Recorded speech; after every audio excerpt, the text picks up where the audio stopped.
Sala, good morning, everybody. Welcome to Sunrise. It is this lovely holiday morning. I'm Chamberlain Uso. Indeed, Eid Mubarak to all our viewers watching from wherever it is around the world.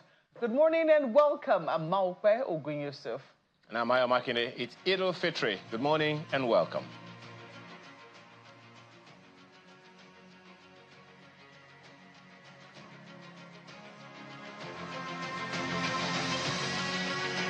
Yes, indeed. It's 29 degrees centigrade here, and it's 58% humidity. So Muslim faithfuls will be going to several areas, such as this one, for this lovely morning, this lovely day. About now, many would have already been there. So yes, indeed, what a morning, and it's a joyous morning, and we need to keep the spirit up that way as well. Indeed, Chamberlain, the roads leading up to the National Mosque, which is the picture you're seeing right there on your screen, will certainly be busy this morning as Muslim faithful will be thronging the prayer grounds of the National Mosque to finally bring the Ramadan to an end. I know that is the celebration of the Eid today. So certainly the iconic view of the National Mosque right there. I don't know where Ayo will be taking us to in Lagos this morning. Ayo, are you taking us to Dodan Barracks, or where are you taking us to? Well, eventually I will take you to Dodan Barracks or anywhere else, but I would love to savor this particular view this morning with you, Maupe. It is indeed iconic, just knowing that this is where you're coming to worship your Creator and your Maker, the one for whom you have dedicated yourself these past 30 days in the month of Ramadan. Most certainly something to rejoice over. Again, we say Barakat de Salah to our Muslim faithful.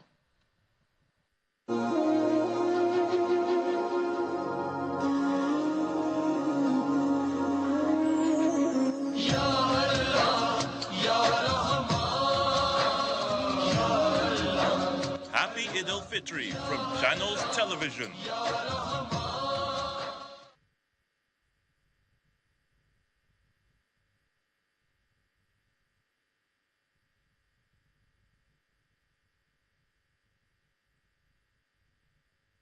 All right, so yeah, happy Eid-el-Fitr from all of us here and to you all out there on this special occasion.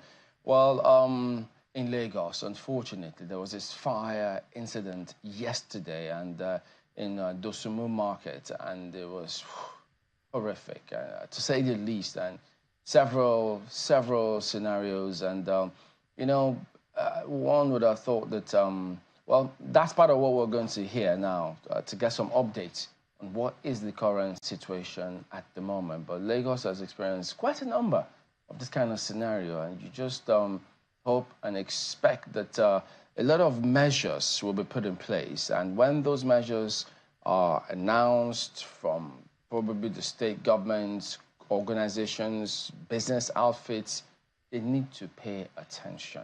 You know, there are certain things that we do which we don't, we just think, nah, not to worry, we'll get by. But they have huge implications on us all. They do. For instance, I mean, even as little as just doing certain things to secure your premises, ensure that you're a little more aware of your environment, who is around you, who just went past you. We don't identify some of these things and measures to prevent this, because if you listen, I mean, we'll talk about how this started in the first instance. You would have thought, oh boy, people should have known better. You know, Chamberlain, look, it's so sad, really heartbreaking to see yet another market fire in Lagos. Really, really heartbreaking, because we know that the times are very tough. We know that things are not easy for a lot of people. People are just trying to do their best to make the most of the economy. And in the middle of this, people are losing all of their livelihoods. I mean, when a fire like this happens, an inferno of this nature happens, you know that somebody's investment has gone down the drain. And in this instance, we understand over 14 buildings were affected by this fire. So, and it's right in the heart of the Dosumu market. So you can imagine, you know, just how many businesses have been affected by that. And talking about prevention, when you talk about the things that we see on a daily basis, that every right-thinking person knows that this is danger waiting to happen. I mean, it's not bad enough that we do not have a central powering point for all our markets, that electricity is not provided in bulk to, market people. But to now have every little shop having its own generator. Sometimes when you're even on story buildings, you'll find right in front of the shop, a generator is right there, next door, another generator. And you're asking yourself, first, this is an environmental hazard. This is a safety risk. This is a fire waiting to happen. And this particular fire, we understand, happened with a generator which was being fueled and caught fire. And I think the people didn't know what to do, so they threw out the generator with the fire. And before you know what's happening, they didn't even think about, just how many other things could be flammable around them. And lo and behold, they have an inferno. So it is really, really terrible that we do not pay great attention to safety, particularly public safety, where this is not residential fire. This is, in a marketplace that is a public space. This kind of fire, this is the third one happening this year. I'm hoping that it will wake us up, to wake up the officials of the Lagos State government, to wake up safety officials, and even the market owners, by themselves, to also see what it is that they can do, to prevent this. Because people will say, oh, it cannot happen to our market. That kind of mentality needs to stop. Looking at what has happened to other people, it doesn't have to happen to you before you learn. Ayo. It's very heartbreaking what you just said, and if you check what's happening on X, various posts on X, various angles to this particular fire from several other people who have shared videos of what has happened. In fact, one of the comments that I heard someone say is like 3/4 of this street is up in flames simply because of this particular situation that's on our hands. One of the most difficult decisions to take, to even give a thought to, is to end this. There's hardly any. I saw a video of some people trying to prevent the fire from spreading into their house, and by just pouring water on the other building and pouring water on their own.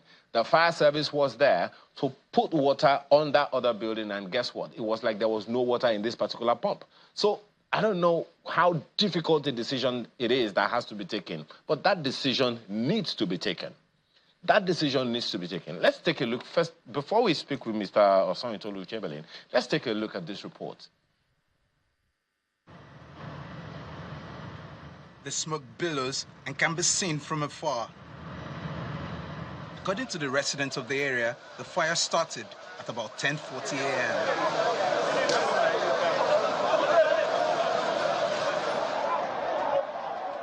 The chaos of the early scene is captured by eyewitnesses as the traders are thrown into a state of confusion.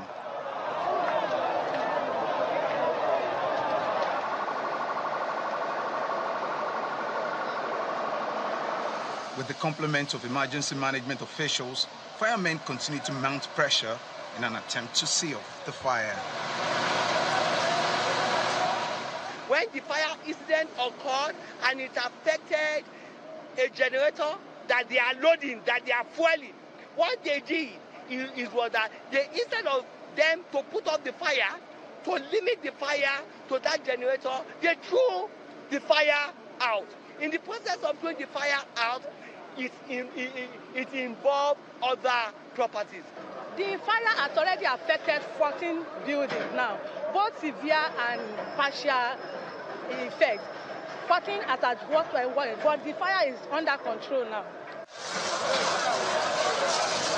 Although emergency management officials say the fire is under control, but right in my background you can see fire service men are working really hard to put out the fire completely. This is one of the many fire incidents seen in this particular neighborhood, and it is one of the most destructive so far.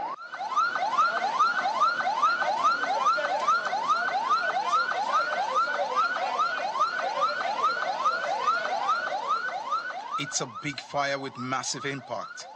Buildings in different streets are affected, but Dosumu Street has taken the biggest hit and could barely stand.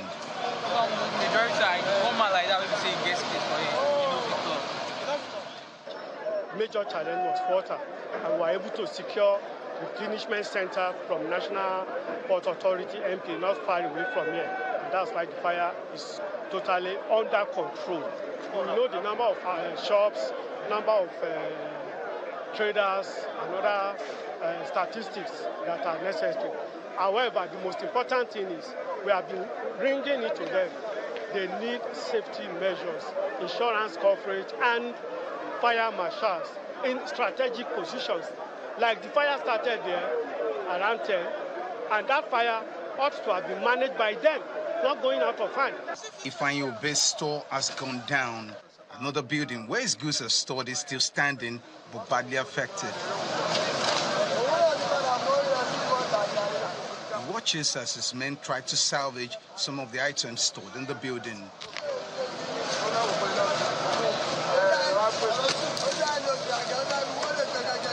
My boys called me that something is happening in Dosumu. So I asked them what is it. They said this fire is burning everywhere. Before I rushed down to this place, all my shop has finished. And even of my warehouse here also has finished. Nothing come out from there. I think the way they are building their house in this Lagos Island is, I believe, is too much, it's too congested. And there's no space. Once this thing is affecting one building, it must affect the other ones. Estimates of the properties destroyed in this inferno has not been ascertained at the time of this report. However, it is clear that authorities need to do more to forestall a recurrence of similar disaster in Lagos Island. Dari Idowu, Channels Television News.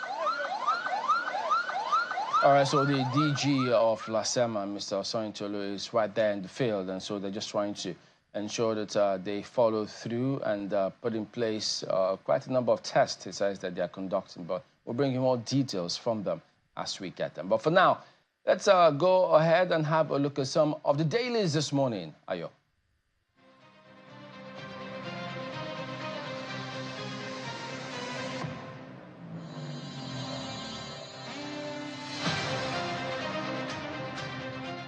The Eid-el-Fitr celebration, and this Nigeria newspaper is one of them. Here is the lead. Salah, Allah will answer your prayers for Nigeria, Tinubu tells Muslims. And look at the riders, Sanwo-Olu, Abiodun, Yusuf, Oborewori, Oyebanji, others seek harmony at Eid-el-Fitr. Islamic cleric defies Sultan of Sokoto, conducts Eid prayer prematurely. That story, find the details of it on page 2 of this Nigeria. Of course, right under the nameplate is that story as well of bribery. Ganduje, wife, son, others get April 17 date for arraignment. Daily Trust newspaper is next. Eid-el-Fitr, Tinubu tasks citizens on unity, nation building. National Assembly leadership, governors preach love, sacrifice. Embrace moral rectitude, Khan tells leaders. Find the details on the inside pages of Daily Trust newspaper this morning. New Telegraph is also leading with Eid-el-Fitr. Tinubu calls for unity and nation building. And look at the writers. As Abbas, FEC, governors, Khan, Atiku, Obi, others felicitate Muslims. FG extends public holiday to Thursday. COAS hails troops' commitments, sacrifices in safeguarding Nigeria. Find the details on the front page of the New Telegraph newspaper this morning. How about the Nigerian News Direct? Eid-el-Fitr, Tinubu governors preach hope for a better Nigeria, task Nigerians on nation building. As Atiku urges leaders to show compassion to citizens amid hardship. Northern governors harp on peace, unity to tackle insecurity. Details on page 5 of the Nigerian News Direct today. The Guardian newspaper today leads with this one that's indeed incredibly concerning. 2017 botched water resources bill. 179 million Nigerians in dire straits lack access to potable water nationwide. Details of that on page 6. But the picture, those pictures on the front page are very concerning. Scenes from the fire incident at Dosumu Market yesterday. A number of other papers have the same story this morning. Tears as fire guts popular Dosumu Market twice in 30 days. It's on the Metro page of the Guardian newspaper this morning, page 8. Vanguard newspaper leads with this one on its front page. Tariff hike. 20% of Band A users without prepaid meters. That story has its details on page 20. Prepaid meters not really available, according to operators. Fear of estimated billings haunts businesses, especially SMEs. Minimum wage amount we proposed no longer realistic. Let's ascribe to Labour to adjust demand by 300%. Details of that on the inside pages of the Vanguard newspaper this morning. The Nigerian Tribune also has the Eid-el-Fitr story. Renewable calls for unity to build Nigeria. President Atiku Obi governors can greet Muslims. Security agencies deploy personnel nationwide. But the lead story of the Nigerian Tribune is dollar bribery allegation. Kano assembles 15 witnesses for Ganduje wife 6 others trial. Arraignment fixed for April 17. Details on page 6 of the Nigerian Tribune today. Daily Times newspaper, bribery video. Kano government to arraign Ganduje April 17. That's the lead story of the paper today. The Daily Independent has this one on its front page. 11 years after automotive policy, vehicle assembly plants in ruins despite 500 billion naira investment. And look at the riders. Operating environment, FX shortage, importers gang up, hurt sector. Assembly's capacity drops from 500,000 units to 50,000 annually. Well, details on the front page. It continues on the inside pages. Business Day newspaper has this one. 15 states shed 118 billion naira in debt as FAC inflows rise. What does that mean? Find the details on the inside pages. And at the bottom of the page, private hospitals in a fix as operating costs bite. Many healthcare providers folding up, as according to HCPAN. Find the details of that on the front page, continues on the inside pages. We close with the Nigerian Observer that leads with Zenith, UBA, GTB's foreign profit rises 307% to 477 billion naira in 2023. Africa's share of foreign profit highest. What does that mean? And how does that reflect on anything, someone is asking? Well, find the details on the front page. It continues on the inside pages. That's the much of the papers we're taking this morning. Which one is your own outstanding pick? Our email address is right there on your screen. Send us a mail.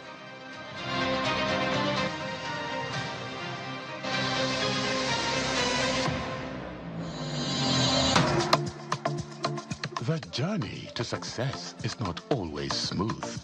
There are rough patches on the path to accomplishment. The struggle continues until solution appears. That launches you to the world of your dreams, protecting, securing, and ensuring that you reach your goals. At International Energy Insurance, we know that the journey to actualizing your dreams could be tough, but we are always there to support you and help you prepare for the unexpected. International Energy Insurance is a Nuremberger company now positioned to serve you better. International Energy Insurance PLC. Energy to care. With Global, you order anything you want, and when you receive it, you celebrate with your whole body. Because when that tasty grilled chicken is here, the weekend starts. The ingredients for your favorite recipe, just in time. And when the cake arrives, the party is on. Because receiving anything on Global deserves a dance. Download the app, order anything you want, and track it minute by minute until it arrives. Global, order anything, we deliver in minutes. Senior executives face local macroeconomic turbulence and global geopolitical upheavals. Don't worry, Texam UK got your back. A transformative journey with Texam Strategies for Sustainable Organizational Success Program, April 24 to 25, 2024, in Lagos will position you and your organization for these challenges. Our interactive sessions, games, assessment, and peer-to-peer learning are unique, with a great faculty led by John Peters, former chair, Association of MBAs and ex-prisoner of war, delivering actionable insights for you to navigate uncertainties and thrive.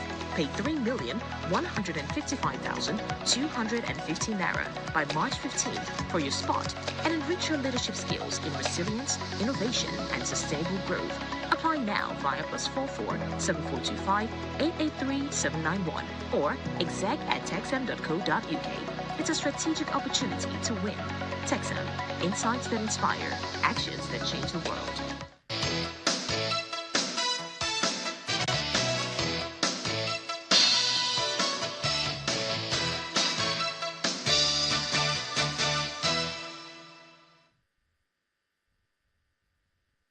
Okay, welcome back. Yes, it's happy Salah to our Muslim brothers. And so, yes, we're still going to take a look at some of the issues here today. So we're joined by two gentlemen, Tunde Bankantini, an APC chieftain in Lagos, and also former DG Sports Commission. He'll be joining us virtually. But here in the studio is Dr. Emeka Okengo, is a development specialist. Good morning. Thank you for coming. Pleasure to be here. Good morning. Well, this morning, I mean, all over the place, the president saying, look, for these celebrations, is calling for unity, nation building. Everyone's saying pull together. We need to ensure we get things right. It's still a journey. It always will be. But yesterday as well, while the cameras were in town, quite a number of people thought, yes, it's Salah, the holidays, but the economy, it is what it is at the moment. And so they're grappling with all sorts. But the intention is for the policies to be a lot better and people better. I mean, Chief Dele Momodu was telling us the other day, at least if you can't make me any better than what you plan, leave me where I was, according to the proverb, which he says. So let's take a look at the impact of some of these policies. Is it that those policies don't have any impact, they're not good enough, or the nature of the job at hand is huge, and as such, there's still a lot of work to be done? Well, I'll take a payoff line from what you just said, from your intro. Everyone's input, everybody's input. In using that word, everybody, you are talking about inclusivity. And remember that we're talking about, or we have 3 levels of governance in Nigeria. The local government, in fact, 4 levels: the community development associations, which is listed in the Constitution, the local government, the subnationals, the state governments, and of course, the national government. So in trying to put impetus to that word you used, everyone's input, we must look at this conversation from these 4 broad areas. Now, let's also now give one very simple definition to development. It's tedious, it's tortuous, requires a lot of deep thinking. So like you said, it's a marathon. It's a life journey. Okay, so in trying to also now overview the policies, which I think that's the essence of this conversation this morning, we need to also have that at the back of our mind, that we're not talking about what you can go into a shop and pull out. Okay, you're talking about a process that requires everybody's input in the first place and requires even deeper thinking. It requires policies, it requires programs, it requires actions. And each of these things, it require a lot of energy. It's not something, maybe we could just pull out something. Food security, for instance. I mean, we wake up and the president says, oh, we no longer have only a Ministry of Agriculture. We now have a Ministry of Agriculture and Food Security. Mm-hmm. Now, food security is an ecosystem, okay, that is linked to agriculture, but does not necessarily, mean agriculture. Has a long list of chains and demands. Now, the beginning will be the thinking into it, the policies that can drive it, the programs that come out of the policies, and then the actions you use to drive both the programs and then the policies. Well, quite a lot to, digest there. I know that the last time that you were here, something had happened. The Minister of Humanitarian Affairs had been suspended, and there was a whole probe going on in the humanitarian ministry. Now, we understand that the EFCC says that, 30 billion naira has now been returned to the coffers of the federal government as a result of the investigation going on into the affairs of the humanitarian ministry. There are those who are saying, look, it's taking too long.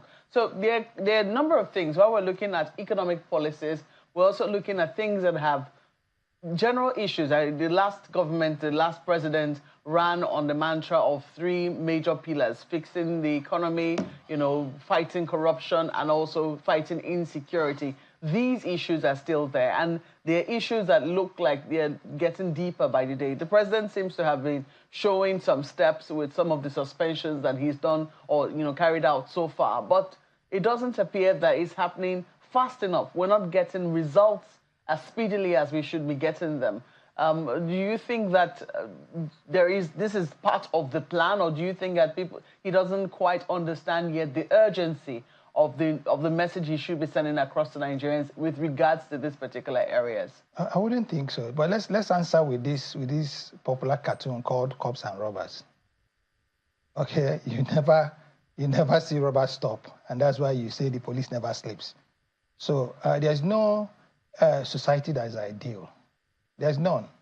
I mean, for every new innovation you get to stop crime, some other person now wants to beat it. That's why you have, the system of the good, the bad, and the ugly. They will always be with us. You are never, ever going to remove all the bad eggs, as it were.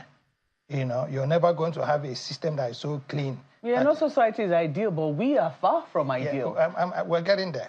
We just mentioned, the steps being taken. I mean, for once, we were in a program together. I mean, the program we had, by the time we left the studio, the president had submitted, had suspended the minister.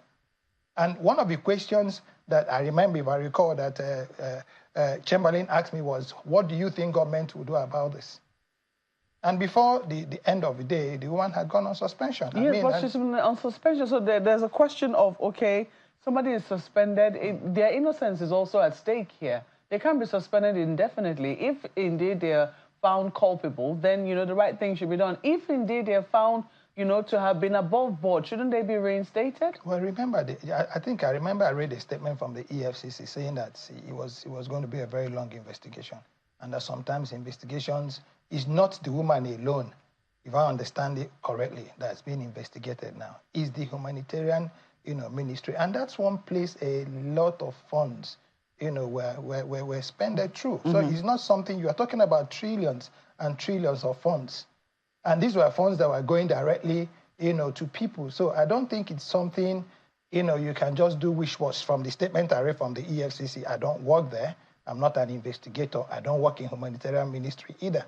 So I think the best we can do is to just allow, justice to run its full course. It might be slow, but I think, surely it grinds. Given the distrust that people generally have of the system, given the fact that there was a time when, I think it was in the Jonathan era, when the president, something will happen and a committee is set up, people say, oh, yeah, a committee is set up, and we know that's the end. Nothing's going to come out of this committee. Given the distrust, because that has happened over the years, that something happens, oh, we're going to investigate it, and we know that is it. No one's going to hear anything of that investigation. The matter has died. Shouldn't there be, how do I put it now? Is it an update given to Nigerians, a show of urgency? That's what we're discussing now, is the update that we're discussing. There's been an update from the EFCC, and this update was as early as last week. Okay, there's been an official update, and that's where what I think Chamberlain is referring to. Okay. That they have recovered 30 billion and that investigation is still ongoing. So I think what we should do as Nigerians, for me, I keep telling people this, we must be able to draw that line between politics and governance. For me, the moment politics is over. Do you see yourself about drawing that line? Yes, we must. That is what I think we should preach, and that is where we can begin to build this trust. Okay, we must stop being Igbos, Yorubas, APC, PDP, whatever. We must become professionals. We must come and then address issues and look at it, as they are in themselves, without, lending to any political thinking or political, if you may, sensitivities. We must look at things dispassionately. If we are going to be building this country, I must be a Mecca, and you must be more, and both of us must be Nigerians, okay, irrespective of who is in power. I mean, everybody says God gives power. Right? No matter how he comes, we have a president. And for me, at my age, my status, all I say to myself is, it does not matter who is president. It matters who is sitting there. And if I'm asked to give my opinion, I'll be very dispassionate about giving it professionally.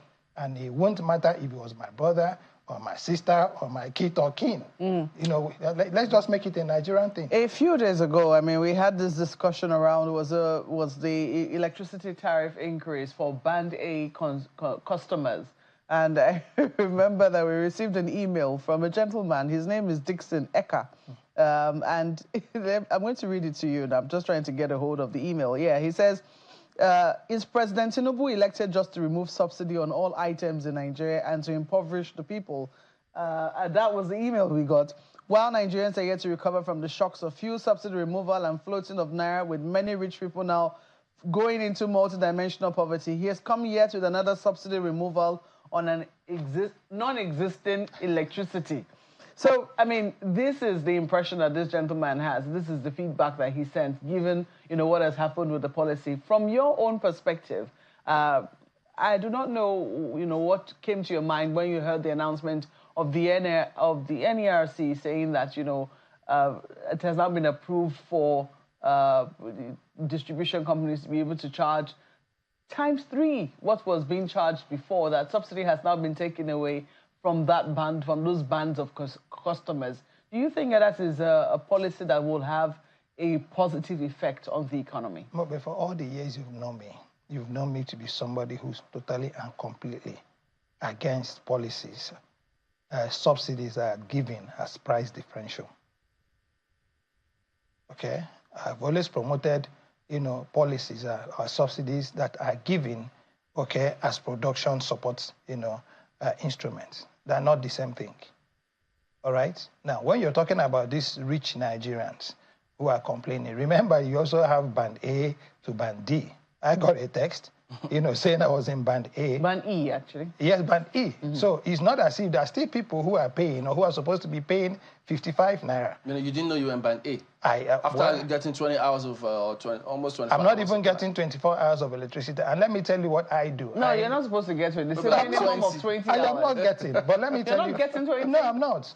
I can tell you that I'm not getting. But I'll tell you what's happening. I am getting 24 hours electricity in my house because I'm managing myself. The first thing I do is that I'm on inverter. And do you know what I do? Okay, there are certain things I don't run on the inverter. When they bring light, they pump water. Okay, the inverter is connected to 1 or 2 things that Madam needs, you know, to keep her kitchens running. And then we don't use the inverter in the day, we use it at night. I mean, that's what's called common sense. Okay, a lot of people are just falling and dying because they think they must live the way they used to live. But I'm telling you, take a camera and follow me right now to my house. I am growing yams in bags. In my village, I have about 1,000 modes, you know, of yam. I'm expecting my yam seedlings from Benue this morning. And I'm taking it to I'm farming. Do you understand what I'm saying? And I've done this. I mean, I'm just not starting it. I have a farm in Abuja here. Any day you want, dress the way you won't see mud on your body. So people must learn that what makes you rich, as long as it is comprador, what they call the comprador bourgeoisies. That's what they call the real bourgeoisies and the comprador bourgeoisies. Who are the comprador bourgeoisies? Okay, the people other people are carrying. You are not productive. And until you get to that point where you begin to, you know, respect production, respect labor, then you haven't started. Okay? I'm saying this on national television. If you walk into I woke up one morning and my wife had gone to set up her sewing machine, you know, at the fire of the house. Her younger brother was getting married and they went and got a tailor and my house turned into a tailoring. I just started using the back door to climb up. But somehow you support people being able to understand and realize that the times have changed, Marba. So indeed, the times have changed. But, you know, these are some of the policies that, you know, a lot of Nigerians are still trying to come to terms with. Yeah. When you finally found out that you were on Band A and, you know, your electricity tariff has gone up ×3 and you're not getting the minimum 20 hours, is this something that I do not think that you were certainly happy about that, were you? Well, you see, everybody, if you could get 1 hour, you could get 20 hours because it's the same infrastructure. Understand it. No, that's not what we were told. What we were told is that, the reason why some people, and this is what NERC said, that the reason why some people are on Band A is not because they're putting people on Band A is that in those places, the necessary investment infrastructure have been put in place. They have been made. That's why they're saying those people should pay for more electricity because the necessary investments have been made. That is what they're saying. But me and you know it's not always the case. And what will qualify you to be in Band A? It will be, like you said, the infrastructure that is in place to support, you know, those things. First and foremost, let us start with generation. When you generate electricity, you need to, you know, now transfer this electricity. Transmission is a lot of challenge. You have transmission, you know, infrastructure challenges. That's the truth. You now talk about the discos. Okay, you also have distribution challenges. Have we built, you know, new distribution networks? Have we? Now, so what I'm trying to say is that this is a work in progress, and I don't think we should just start, you know, thinking that it's pulling a rabbit out of a hat. No, it's work in progress. Yeah, but okay, you know, if you can manage, like in my office now, I'm also supposed to be in Band A in my office area. So what do I do? So what band are you in? You're still in A, but you don't get the kind of supply that A should get. I'm not even looking at the supply. I'm looking at my management. Okay, if you give me 24 hours of electricity, I still want to manage it. Okay, if you go to most offices, you know, abroad, the first thing you see as you're stepping is, have you switched off your lights? The only lights left on are the security lights. Okay, people run their ACs from morning till the next morning. Do you need to do so?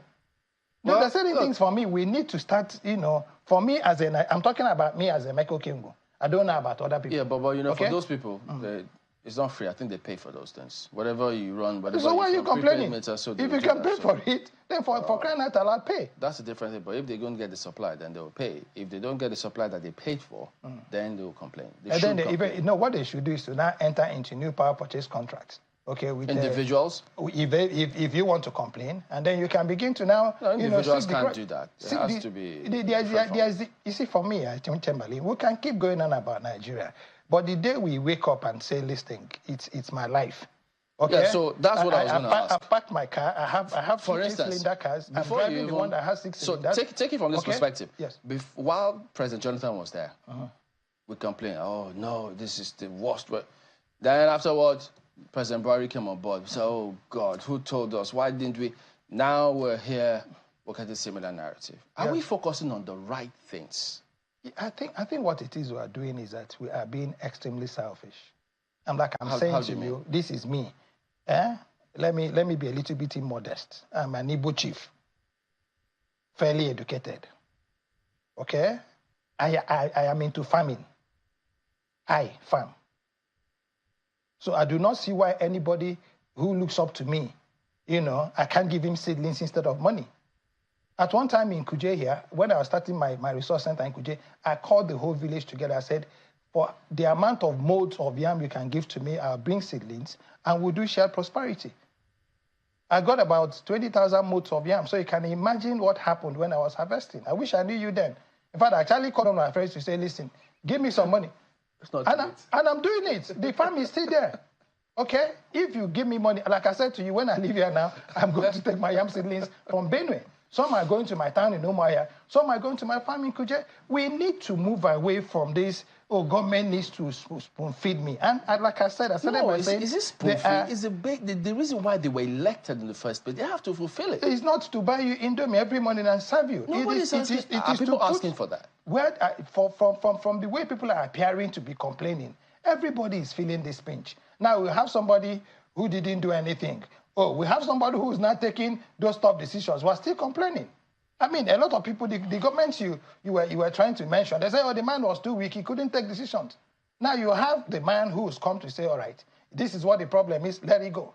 This is what the problem is. Let it go. Brother, if you have ever had iodine put on your wound, I mean, your mother held you. Your brothers held you down. Okay, I mean, when you hurt yourself, everybody say, oh, please bring Vaseline. The thing will turn into a sore. What used to happen is that your mom will hold you down. First and foremost, bring hot water with this local sponge. By the time they put that iodine, bro, you've gone through. But are they going to be putting iodine for 16 years? Well, but the first thing is... it doesn't finish. No, you have somebody who's not putting the iodine. Is it painful? Yes. No, doctor. Well, let's bring in Mr. Tunde Bank Anthony. He joins us virtually. He's an APC chieftain in Lagos, former DG Sports Commission in Lagos, and he's also prestigious Harvard alumni. So let's see if he's got some solutions for us this morning. Oh, by the way, happy Eid-el-Fitr to you. Indeed. This lovely morning, this celebration. So thank you for at least allowing us drag you out for a bit. But the president is calling for, unity, nation building. He wants us all to pull together, but several people still think, yes, it's the holiday, to felicitate with everybody, but at the moment, as they say out there, the economy is not smiling. The policies that the government is putting in place, the feedback is they have to do much more than they are now. Well, good morning, Chamberlain, Nigerians, and happy Eid-el-Fitr to everyone. Barika de Salah, Akeredolu. Well, it's been an interesting conversation going on, listening to my brother, the chief there, the farmer. But, you know, I don't really understand what you want to pick from this, Chamberlain. The economy, are we improving? Are we getting by? Amakwe, good morning as well. Indeed, are we getting by a little bit? From where we left it, I think we are, to be sincere, I think we are. But you know what? There's no magic about this thing. There are processes to it, there are procedures to it. And we are taking it one step at a time. And we are glad that we are now coming out of probably our economic disaster in the last few months. And if I could take what my brother said, Olisa Gbakoba, about the initiative of the private sector helping. But don't forget that without the support of the government, the enabling environment, the private sector will not be doing it so well. We had government in the past whose supports were sought, but they were not given to the private sector. And now, I think this should be an encouragement to the private sector, generally, that, oh, the government will have my back. It's a Nigerian thing. I will be encouraged in that direction. There have been some words, some comments. I will not totally, from the power minister, I honestly do not totally agree with him. Because some of his comments are a bit off, to be sincere. I would say that, I mean, it's a minister, but some of his comments is a bit off. If you leave your AC on, you have to pay for it. Like the chief in the studio said, in the UK, I mean, anywhere, put up the light. We know that. But if you don't put up the light, you have to pay for the light, period. So supply the light first. You supply the light, they put up the light, they will pay for it. So saying that, I mean, we need to learn a new culture. The culture is that there is no free lunch in Freetown. You got to pay what you use. I will stop there for now, and I will listen to you, Maokwe or Chamberlain. What do you make? Well, just 1 second, Maokwe. Let me come to you, Dr. Kengu. One question came to mind as you were responding to my colleagues with you right there in the studio. Perhaps it's the challenge of communication. It is very, very certain. There are those who have done comparison between what is happening in the power sector and electricity supply now and what happens with the telecom sector, saying that, then NEPA was, NITEL was this and that, but then the revolution of the GSM came and everyone is now able to use it, even though it's a lot more costly than what we had in the days of NITEL. In those days, the option there is that we had more than one. Now, every Nigerian is practically restricted to just one option and no other option at this time. Perhaps the challenge is that of communication, how government has, interfaced or not with people, but just for them to sleep and wake up to this particular news. What do you make of that? How can we ameliorate that? Let me also recall a conversation I listened to with a gentleman. I think his name is Prince Ado Ibrahim. And he was talking about a project they were supporting in Adamawa. And they were generating their own electricity. And they had done this for close to 12 years. He also mentioned that this was electricity from the sun. I am one of those advocates of renewables, and maybe in the course of the conversation, we might begin to now drill it down to, what the real major challenges are. Nobody is talking about climate change and adaptation and mitigation strategies. Nobody is saying that the world has completely changed, because of just, weather fluctuations. So you're right, yes. I mean, at the time, electricity, they were begging people to come and take it in Europe. They had gone the way of renewables. Okay, if you remember, if you recall, you can fact check it. What they did was that they put in a lot of money, into renewables and then alternative energy sources. Okay, from biomass to methanol to, I had done, a full business case for a ministry for their methanol project. So I understand what we can get from just going the way of renewables. There's what they call the thermal ocean solutions. I mean, look at Lagos State. People are now, OTEC has become the new technology. It's been there for 50 years. You can actually generate over 300,000, megawatts of electricity by just throwing turbines into the sea. So Lagos should be able to bring as much. We have a coastline of 800 kilometers. Not one turbine is anywhere. We're not doing any OTEC, ocean thermal projects. Now, you're not even talking about our biomass. You're not talking about our sun. So if we're fixated on what we have now, of course, it turns into a monopoly. Every monopoly ultimately becomes a monster. So I think but again, like if you remember my intro, yes, we're talking about the federal government here. What about the local government areas? Where are they in this mix? If we're talking about this policy, I mean, most of the people who are supposed to be enjoying or suffering from these things don't live within the federal capital territories. They are in the local government and are in the state government. So you are right. You are very, very right. We must go, the way of renewables. And I have one in my house, not only here in my village, not only my village, my farm. So, and I'm promoting this. This might surprise you. Maybe if you allow me, I could bring him. There's a young Nigerian, 32. Okay, they had actually gone to Sweden, to start to establish a solar production plant in Sweden because they saw that niche there. Now, did he try to do it in Nigeria? Yes, he did. Did he get anybody to listen to him? Of course not. But they have raised, in the last account from what it is he told me, about 30 million euro, and they're raising more money. So it is all about us not understanding that our major challenge is that we've not been able to fix science and technology and innovation where we're supposed to situate it. Well, Doctor, one of the, I get that, and I mean, you've picked on the one particular perspective of the question to respond to, which is the options that are open to the states, especially now that we can say that the electricity sector has been sort of democratized, so the states themselves can champion that.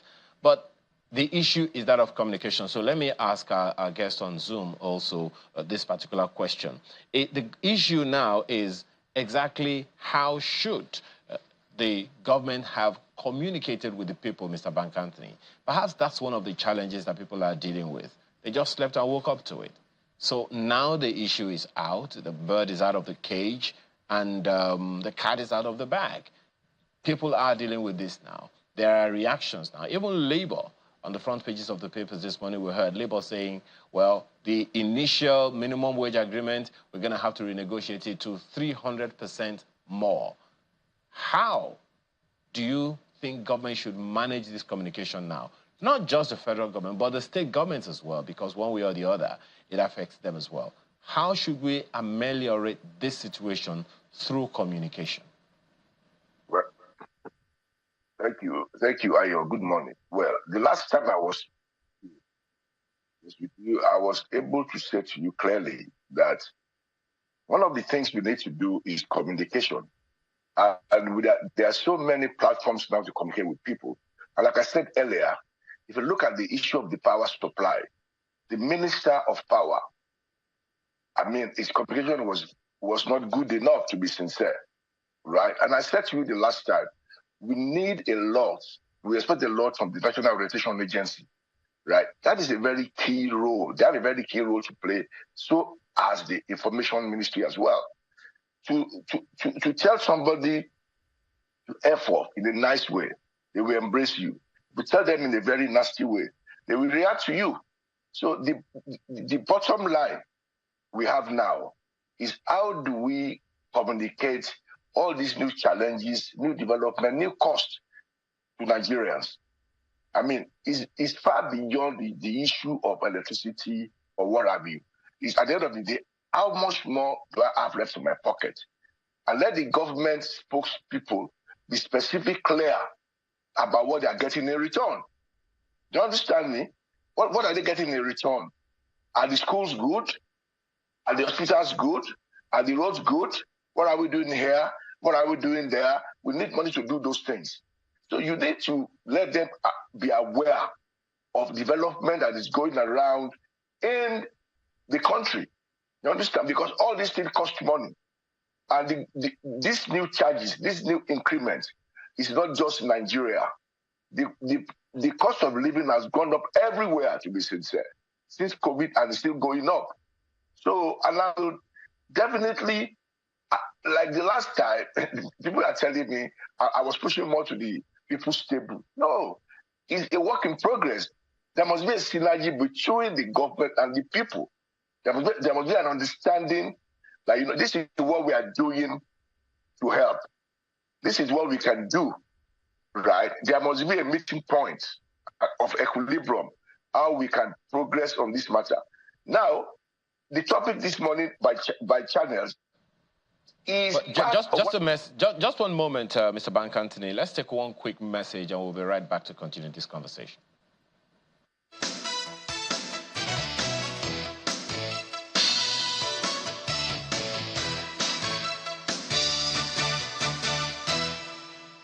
With Glovo, you order anything you want, and when you receive it, you celebrate with your whole body.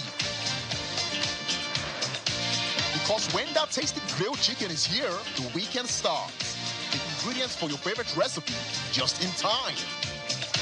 And when the cake arrives, the party is on. Because receiving anything on Glovo deserves a dance. Download the app, order anything you want, and track it minute by minute until it arrives. Glovo, order anything, we deliver in minutes. New beginnings are always colorful. When we celebrate the start of life's journey, we marry in colors. With our proudly Nigerian Dulux paints, now available in any color. Express your world however you want it. Visit a Dulux color center to get any color instantly. Dulux, let's color. With Glovo, you order anything you want, and when you receive it, you celebrate with your whole body. Because when that tasty grilled chicken is here, the weekend starts. The ingredients for your favorite recipe just in time. And when the cake arrives, the party is on. Because receiving anything on Glovo deserves a dance. Download the app, order anything you want, and track it minute by minute until it arrives. Glovo, order anything, we deliver in minutes.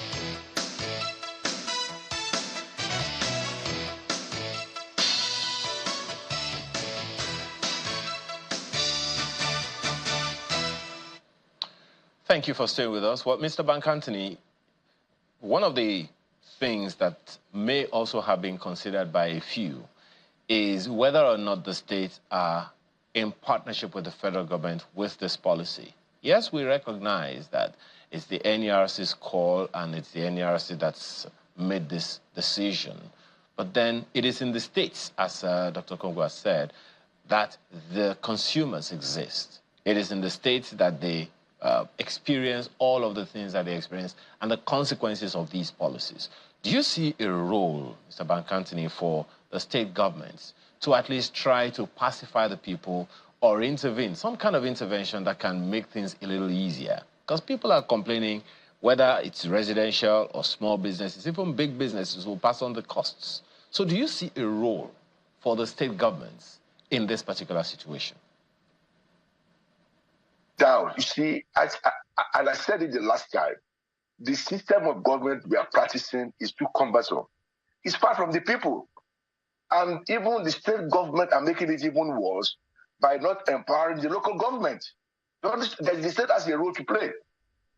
I mean, the state can partner with private sector because the whole command system, that everything is done from the center, from Abuja.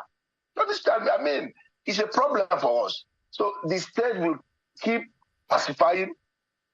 I mean, whether they call it what the goodies now, palliatives, right? It's only about food. No, if you give people food, how about the other things they need, they lack?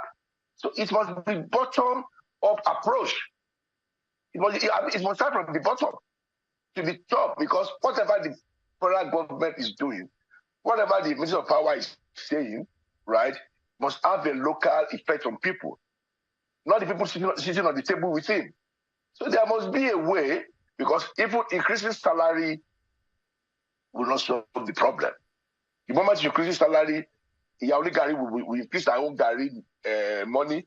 The drivers on the road will increase their own transport fare. So there must be a kind of organized system, organized solution that will touch everybody's life, right, and make it easier.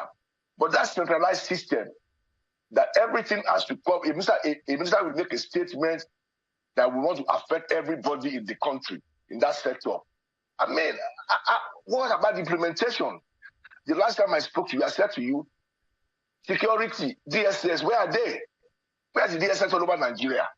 You understand me? So for me, we need to understand that that system, there must be a clear delegation of power.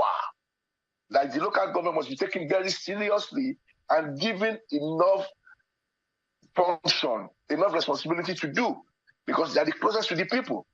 There's no way you want to have a local government that is not doing anything.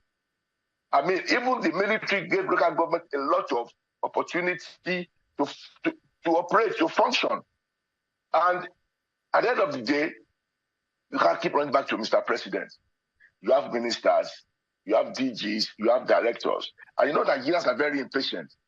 Even in 6 months, they were telling it to reshuffle his cabinet. You and I know clearly, we know clearly that it takes a while to learn on the job. You understand me? And governance is not the tea part. Even you in the studio, how long does it take you to first face the camera and perfect it down? You are a household name in Nigeria, so are Chamberlain and Malakwe. Go back to your forces. So we must give people chance to learn on the job. But having said that, to be sincere, our system of government that is so specified, the state government must give the local government that responsibility, that role, be free to operate in their domain. Otherwise, whatever is happening at the center, we will be groping in the dark. It can never be a reality that you are passing a message from Abuja and you want it to go down, the local government has no role to play. It will not go down. All right, Dr. Kegu. All right, Dr. Kegu. Yeah, so let's wind down on this. I mean, I think that needs no telling. A systemic approach to what we need to do such that that challenge, I mean, it can be clearly seen when that is done, but this local government component is something that lots of people keep talking about, but we never seem to be moving an inch towards addressing that challenge. Not very. Some states are doing well. Abia states I want to commend. They look for the power sector area. No, you're talking about local governments. Yes. Now, I think what's even missing is one R, which is called the rail sector, in developing this systemic approach that you're talking about. I think that if I were to advise or suggest to the president, I would have said rejig the NEC, the National Economic Council. To what? To include the rail sector.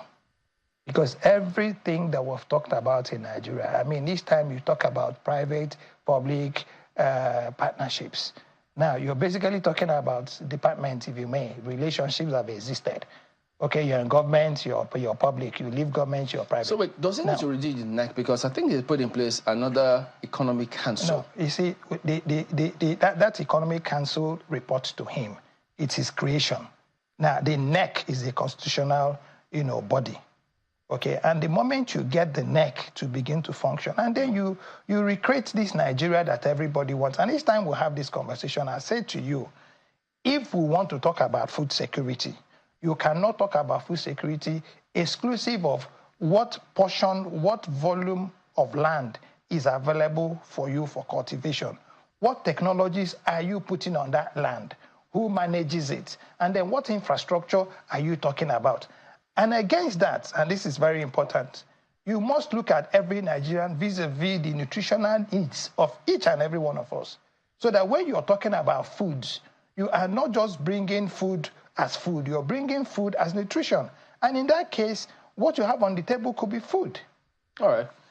Okay, that's a place where we'll have to let it go. Dr. Emeka Okegu and Chief Tunde Bakantoni, thank you both for coming on this morning. Well, certainly we'll be eating some food this Salah, wouldn't we?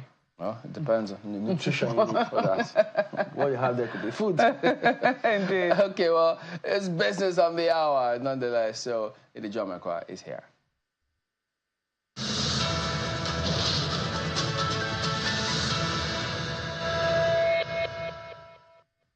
Lots of food and meats, Marpe, not just food. As we celebrate with our Muslim viewers, congratulations to you. You made it to the end of the fast. About a month of, sacrificing some luxury and some eating for the good of your body, your soul, and your spirit. I tell you, congratulations and happy Eid-el-Fitr today as we celebrate. We still have tomorrow, so if we don't make it today, we can make it tomorrow. But we still have to do business anyway, because even food and meat, drinks, whatever, you need money for them. So let's do global oil first. The prices were a little change. A lot of activities have been curbed, with a holiday after 2 straight days of losses as a deadlock in Gaza ceasefire talks, renewed uncertainty about the security of supplies from the Middle East, offsetting a bigger than expected build in U.S. crude inventories. We'll look at the numbers right there. We saw that yesterday. We had Brent, especially at $90. We're hoping we could have done 91 for more gains for Nigeria. But 90, and then we dropped to 89, and even less than this. So in the last couple of hours, we saw a gain, 0.29% up at $89.49 a barrel. WTI of the United States is also up 0.31% at $85.31 a barrel. The usual suspects affecting price. Now, Hamas has said that an Israeli proposal on ceasefire in their war in Gaza did not meet the demands of Palestinian militant factions, but it would study the offer further and deliver its response to mediators if the conflict continues. It risks the involvement of other countries in the region, particularly talked about Iran, which is the 3rd largest producer in the Organization of Petroleum Exporting Countries, that's OPEC. Meanwhile, U.S. crude stockpile climbed last week by 3.03 million barrels, according to the American Petroleum Institute figures. They had estimated that stocks will rise by 2.4 million barrels. So this is more than was expected. And then official U.S. government inventory data is due later on today. This will also feed into that. However, risks remain, of that conflicts in the area. Then we come to Nigeria. The federal government has allocated about 4.83 trillion naira from the Nigerian Treasury bills and bonds issued in 2024 to settle the central bank's ways and means advances. And that's according to the Minister of Finance, Mr. Wale Edu. So I'll just pause there and tell you. So when we give you the numbers here of auctions in the market, the bonds, the Treasury bills, and all of that, this is the government, reaping some of the benefits of that. So some of your money you invested in the government, they're using to clear the ways and means, which we know is a burden on our debts profile and also affecting our status. Well, the Minister of Finance made this known yesterday at Lagos Business School. While the total ways and means owed to the CBN is over 23 trillion naira.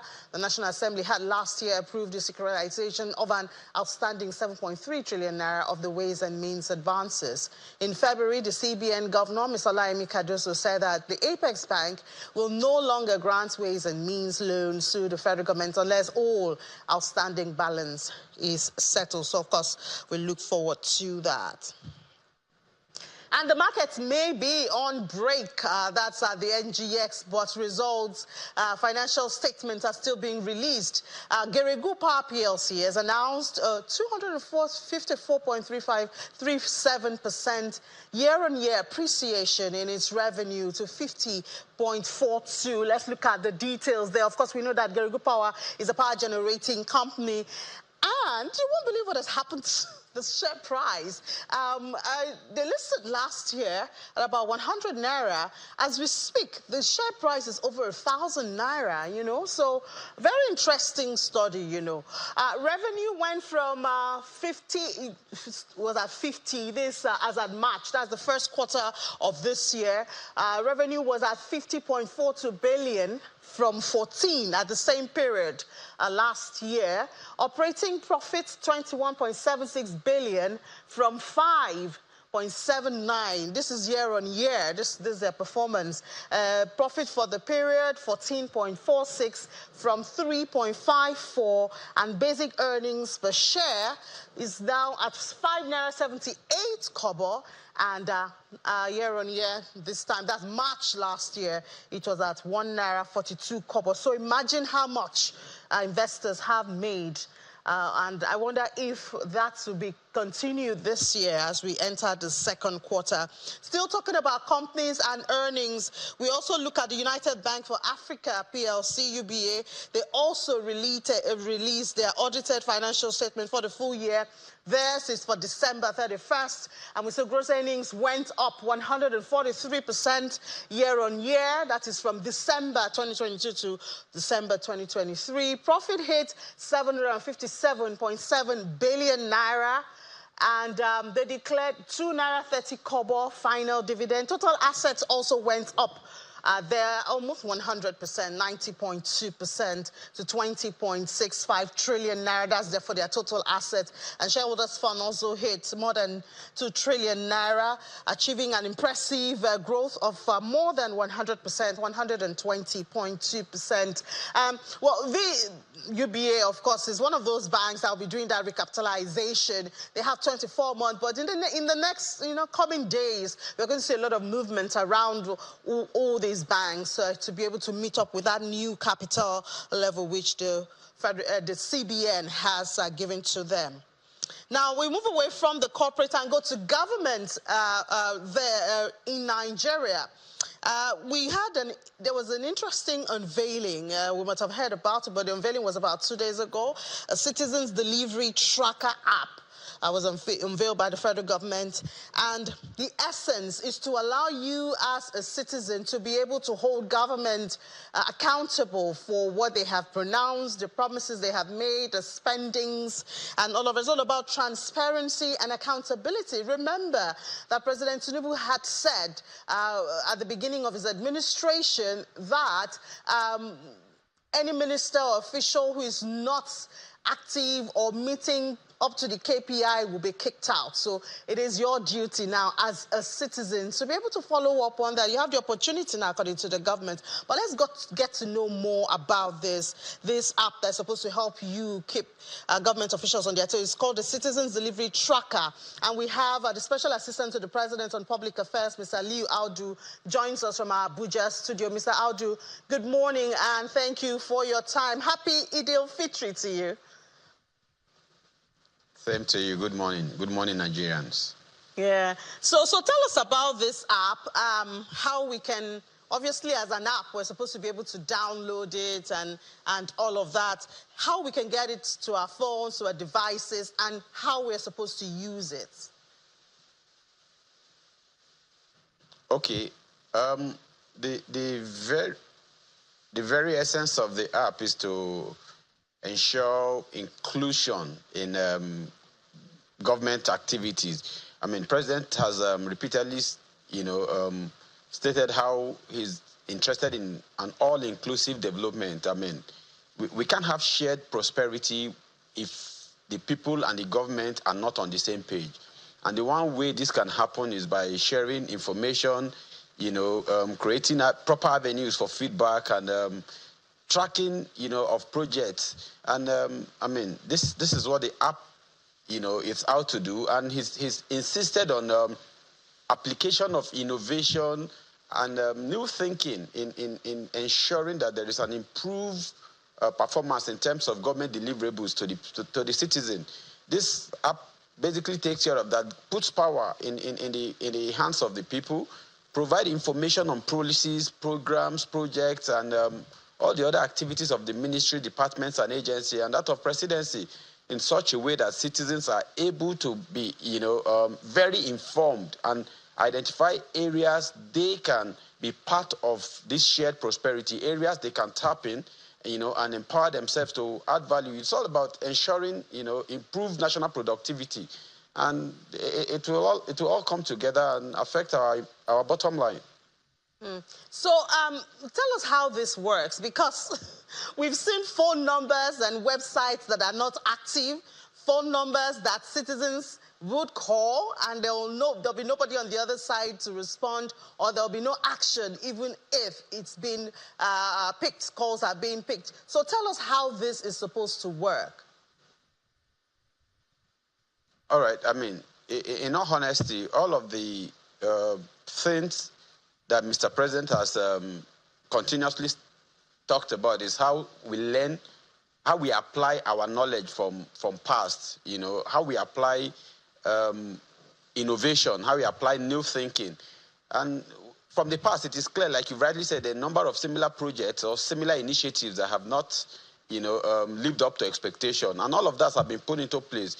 The Central Delivery Coordination Unit under Hajia Hadiza Bala, it's clearly aware of the need to ensure that we don't get back to the people. Like the president said during the end of the retreat when this was initiated, I mean, Nigerians are not ready to listen to excuses. It's not about political reasons. I mean, it's about time we solve all of the problems that, that have held us back. We know we can, and he knows he can. And he's putting people he believes can in charge of units that, moves us away from what have not given us result into giving us result. And this includes, having the belief that we can do this, then applying the knowledge and ensuring that everyone is inclusive. Clearly, if before even the launch of this citizen delivery tracker, you understand that there have been other feedback mechanisms that the president has given attention to. There are a lot of electricity, a lot of bills, a lot of initiatives that have had to be reworked in the last 10 months or in the last 9+ months of his coming to power. Reworked in the sense for the sole reason that there have been feedback as to how these bills, how this initiative could be done better. He does not believe the government or himself has all of the answers to our collective question. But when we are all involved, when we are on the same page and we understand where we are going, then it helps everybody get back, put in, the bit that they can to build this nation, to build a working, sustainable economy that gives us value as a collective. All right. And the one way to do this using technology is this citizen delivery tracker, which basically put in your hands ability to reach the government and be assured that the government will listen and provide feedback. All right, Mr. Ali. So I see here that the functions is supposed to include performance monitoring of public officials, ministerial assessment, real-time feedback. I need to emphasize that, transparency and accountability of projects. And from the release from the presidency, you can download this at app.cdcu.gov.ng. Please tell us how it works. Yeah. How it works. So I download this app, I go there, and I lodge a complaint. Who's collecting it at the other side of the government? What do they do for it? What timeline can I expect that something is being done? Can I get a feedback as a citizen? How really does this work? All right. First things first, the irrespective of whatever kind of platform you use, iOS, Android, the moment you go into the URL, put out that the app.cdcu.gov.ng installation package is sent to you. You install, and as you provide feedback, as you provide information, there is the back-end team that receive this information and follow real time. I mean, there are SLAs for different categories of information and as to how this incident, I mean, we have the CDC unit. The CDCU unit have a comprehensive, building a comprehensive incident management unit, incident management solution that provides real time. I mean, there are going to be KPIs, there are going to be SLA as to different queries, different information as to feedback that are required. The details of this will come out, especially from the guys in the CDCU unit. But the thing, like I've said, you have the app, you put in the information, go to the particular project, whatever it is, whatever part of the 8-point agenda of Mr. President or the focus of Mr. President, you are interested in tracking up. It gives you opportunity, provide you information on them, then make room for you to provide feedback. And the guys at the back get this feedback and respond in real good time, which is one of the features of this app, is to provide real-time feedback to citizens, not feedback that will come whenever or might not come. This is actually an attempt to have like a centralized contact mechanism or platform where citizens can reach government and be assured of real-time feedback. I mean, this is also, like the President has said, using technologies, using innovation to advance, the deliverables in terms of governance. All right, thank you so much. Special Assistant to the President on Public Affairs, Mr. Liu Audu. And if, as a Nigerian, if we don't get that real time you have promised us, Nigerians, my co-Nigerians, this is the person you will hold. The person in charge of this is Haji Hadiza Bala Usman. Of course, we know that she is the Special Advisor to the President, President Bola Tinubu, on policy and coordination. She's at the helm of affairs. So please, if you don't get your response as promised, this Hajia will hold Hajia right there. But thank you so much for your time. And once again, have a good holiday. Thank you for having me. All right, now let's talk about, go to the private sector and talk about a family business. They say there's no true success if there's no succession. And that's why you see individuals, entrepreneurs do not just plan to start businesses, but to sustain it. But we've seen that fail in a lot of areas. Now let's discuss this. And the Lagos Business School is getting interested in this. They now have an initiative they call Family Business Initiative, where they hope to empower more entrepreneurs to be able to do that, to sustain their business over generations. So we have joining us now the director of the Lagos Business School Family Business Initiative, Dr. Oke Nwuke, joins us virtually from Lagos. And I believe this is Mr. Mezo Nwuneli. He is the co-founder and managing partner, Sahel Capital Agri-Business Managers. Good morning, Mr. Nwuneli, and happy holiday to you. Good morning. Yeah, so of course we see a lot of Nigerians, we have, the go-get-it spirit, we want to make it. But when we talk about real success, obviously we talk about succession. What percentage of businesses would you say can be classified into that succession degree?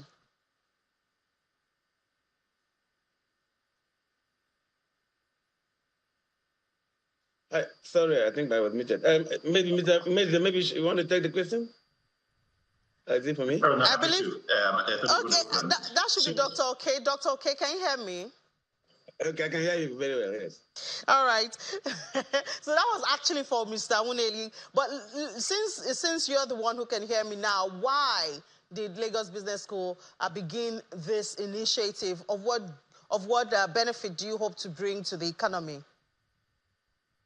Again, thanks for having me this morning on your program. Like you mentioned earlier on, Lagos Business School, generally as a business school, that's a goal of growing responsible leaders, that will inspire the growth in Africa. And that includes family businesses that fundamentally form the crux of businesses in every economy, Nigeria not out of that pool. Now, so what we want to do in Lagos Business School, I know there have been activities by different people on family businesses. They have seminars in different fora. But what we are doing in Lagos Business School is different from what you have currently.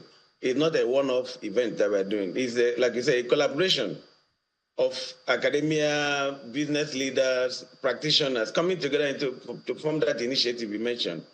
And the essence is, to create a platform that will bring family business leaders together and across generations, not just the founders. Sometimes that both the founders, the successors, sometimes the third generation families, family leadership, and we bring them together to begin to have discussions on how do we change the narrative, that almost everybody knows about family businesses. I mean, that is saying that they don't last beyond the founders, and that after the first generation, over 70% is gone, etc. And what we say in Lego Business School is, it is not something that must happen. It's a consequence of action that has been taken in the past. But if leaders come together and they focus on those elements that enhance endurance of the family businesses, not just in business success, issues around family cohesion, and many of us don't realize that the fundamental of family business survival is the family unity. Where you don't have unity, you can easily predict where the family business will go. So what we are trying to do in Lego Business School is bring people together. Today you have on this panel, Mr. Uneli. He does not work for Lego Business School, but he's a family business practitioner, so he has a lot of family businesses. So we are bringing people like him to join us in that effort to begin to change that narrative. We believe the family is so important to the economy that every effort that is required must be deployed to make sure that that story of start and stop is changed forever. And the family have capacity to last hundreds of years. I mean, you may not know that the businesses over in Japan have lasted over 1,000 years, some 700 years, some 800 years, 500 years. And we don't see any reason why that should be different in Nigeria. So obviously, Mr. Wuneli now, obviously it's a family thing for you. But, sometimes we do hear of strife within families, and this is just one of the many factors that, stop the growth or progression of a business. What would you say is your family's secret that you have been able to, hold the family business together for this long? Sure, thank you. Just to give some context as well to your question, roughly half of Nigeria's GDP is driven by SMEs, and most of those SMEs are family-owned businesses. So if we're truly going to create diverse and cohesive growth in Nigeria, we need to see how do we actually strengthen, enable, and support family businesses to grow and contribute to reducing inequality that is across the land. Now, from my perspective and Sahel's perspective, so 3 companies that I'm involved with, my family owns majority shares, but also as investors, we've backed and supported over 15 different family-owned companies in 4 different African countries, investing both equity and debt to help them scale. And ultimately, many different key things that are important to enable multi-generational growth. The first is you need to have very strong governance in place. Without checks, balances, and governance in place, you're going to be limited in terms of how large you can grow. You also need to have a good team and talent around you. And for many family businesses, it's very difficult to move beyond having family members running the organization. But if you're going to truly scale, you need to see how do you attract and incentivize talent to enable that happen. And also very critical is, as a family-owned business, not everyone needs to be in the family. It needs to be in the business. There needs to be a clear-cut division of roles, responsibilities, who is best suited to do what. The person who takes over the family business may not be the first son, maybe the third son, maybe the second daughter, but who truly has the skills and ability to scale the business. And family members can be shareholders. And if you have the right structures in place, you will benefit as a shareholder. There's nothing to worry about around that. But it's very critical if you're looking to scale, is to have those structures in place. And Dr. Oke mentioned earlier that there are businesses in Asia that have lasted over 1,000 years, which is unbelievable for many of us. But if you're truly going to have that multi-generational staying power, having that process in terms of checks, balances, controls, and training the next generation is extremely critical for that long-term success. But how do you handle a situation where perhaps a generation of individuals in the family do not have interest or the talent for that line of business? So I'll give two different stories. So the first is, it is if the generation that is building the family business is truly putting structures in place, you do not necessarily need the next generation to take over the business if you're the controlling shareholder. And for 3 of the businesses that I'm involved in, we actually have no intent for the next generation to take over the business. We want to make sure that other partners we've brought on board, other senior team members, have equity incentives, are properly incentivized so they can grow it themselves. And then as shareholders, we will benefit. So it's not a requirement. It's nice to have, but it's not a requirement. Now, for those families that would like family members to take over, there actually has to be a conscious training process in the next generation to prepare them to take over. You don't take your 17-year-old or 22-year-old child and then make that person a director. You're setting them up to fail. You need to make sure that you've built, given the skills, figure out who's the right person. Now, a second comment is that, it's quite fascinating in Japan that some of the family-owned businesses that survive generations, when they don't have a son as a successor, they actually adopt their daughter's husband who then takes on the family name to then run the company. So different cultures do different things, but it just goes to indicate that it doesn't, if you've truly built a well-run business, it is nice to have a family member running it, but you do not need to have a family member running it. And I'll use Cargill as an example. Cargill is probably one of the largest private companies in the world, tens and tens of billions of dollars of revenue. It's a family-owned business, set up over 50 years ago, but no family member runs the company. It's run by a professional team who has incentives, and the families benefit from distributions from the company.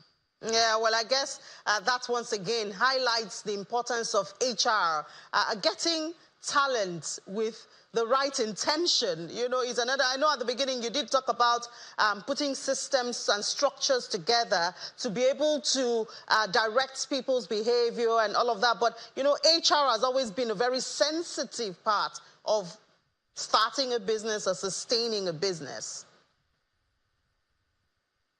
I would agree with that. And I would even think beyond HR, because when many people think of HR, they think hiring, firing, paying salaries.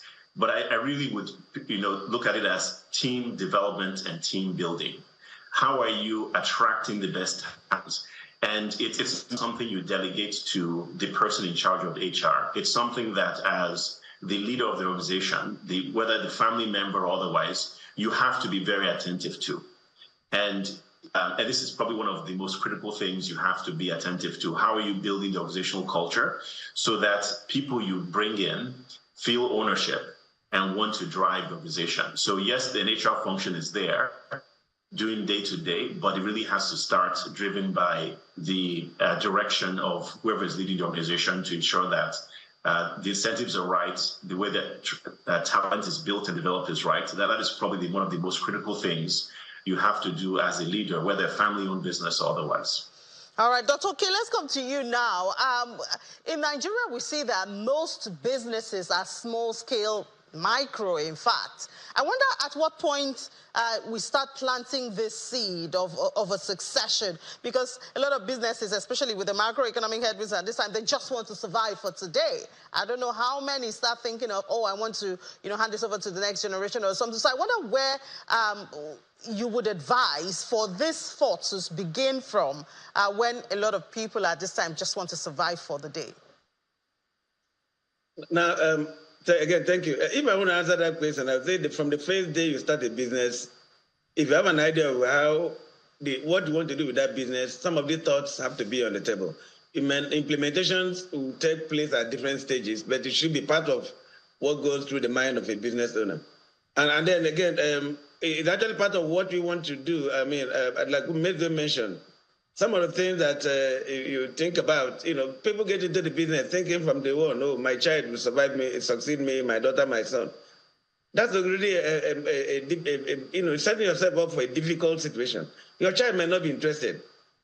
So all you want to is tell yourself, I want the business to last for, as long, beyond me to start with. So what you do at that point is who is fit for the business. From day one, succession means giving the right job to the right person. I think that's the point Dr. Mezo made. Who is the right person with skills and interest and passion to run the business? And from day one, I mean, when your business is small, it may not have a very elaborate structure, but the intention had to be set from day one. And succession planning is not something you do at a particular time. It's something you do from day one. And you're also not planning just for you as the leader, you're planning for every level in the business. Every important office or position in the business, you need to have succession planning. And this, by the time the conference we are putting up together, which is actually some of the things that we are going to be bringing on board on Friday, this week on Friday. The idea is, the theme of that conference is, I think it ties to your question, from family enterprise to family institutions, climbing the longevity ladder. So it's a process. It's not a one-stop, one action that you take on a particular time and say you're doing succession planning. So from day one, who takes over a particular job? All right. What qualifications do you have? What skill does he or she have? How to be on board from day one. All and right. Keep implementing. All right, Dr. Okenwuke, thank you so much for that. Director, Lagos Business School Family Business Initiative. And of course, someone who is already practicing this. His family is involved in entrepreneurship himself, his wife and other relatives. Mr. Mezro Woneli is the co-founder and managing partner, Sahel Capital, which is an agribusiness. Thank you so much, gentlemen, for your time, and enjoy the rest of the holiday. Again, thank you for having us. All right, now we head back to the Sunrise Daily Studios.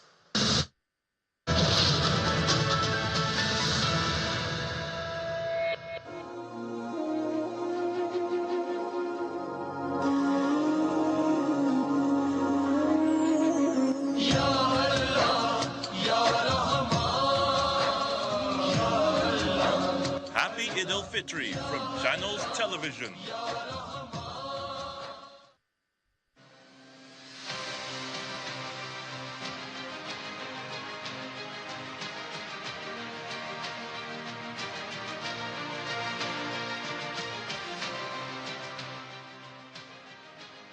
Well, focusing on the Labour Party this morning, we've got Prince Kennedy Ahanotu here with us. He's a member of National Working Committee of the Labour Party and the National Youth Leader. Thank you for coming on this morning. Thank you, Chamberlain. Well, Labour Party has been in the news for some days now, and many just don't understand what's going on. They thought that, well, by now, Labour should at least be coasting in terms of their activities, their coordination, and their messaging to the people.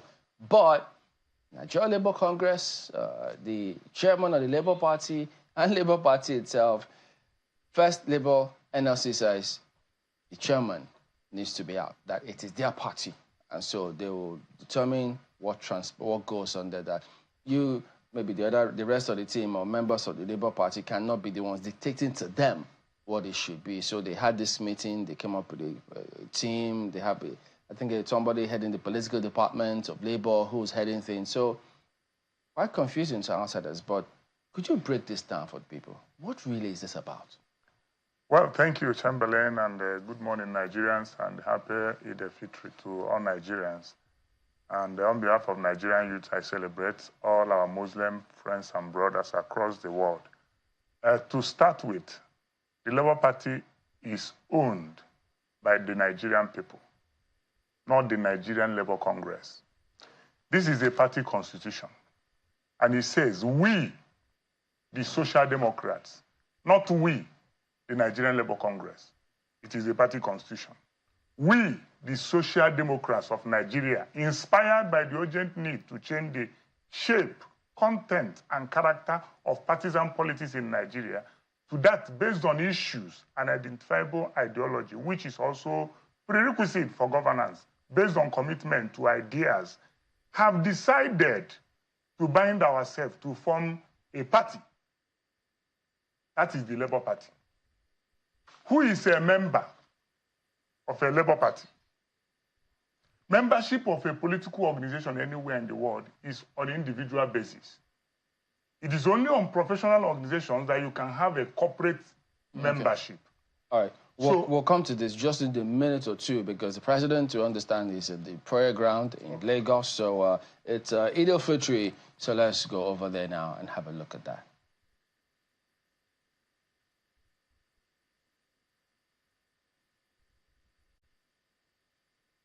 Okay.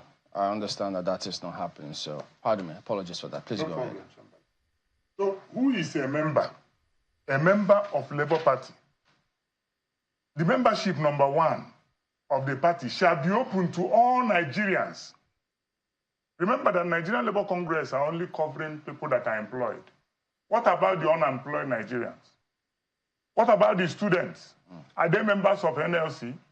But the Labour Party membership is open to all Nigerians who accept its ideology, programs, and the constitution. Who accept this constitution. Those are the members of the Labour. The person applies for membership on individual basis. Having said that... But are you saying that NLC don't know this? But they know, but they there are disagree with this? There are a lot of things people know in Nigeria, but they hide it under the carpet because of their personal, sometimes selfish interests. I'm sorry. Yeah, but you cannot dismiss the Nigerian Labour Congress and the role that they played in coming up with the Labour Party.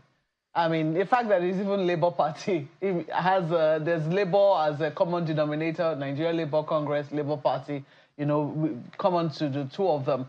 Are you trying to dismiss their own efforts in setting up a political party and making it open to all Nigerians? Because part of what they argue is that when they talk about ownership, yes, it belongs to Nigerians, but the certificate of incorporation, you know, was something that they did and belongs in the custody of the Nigerian Labour Congress.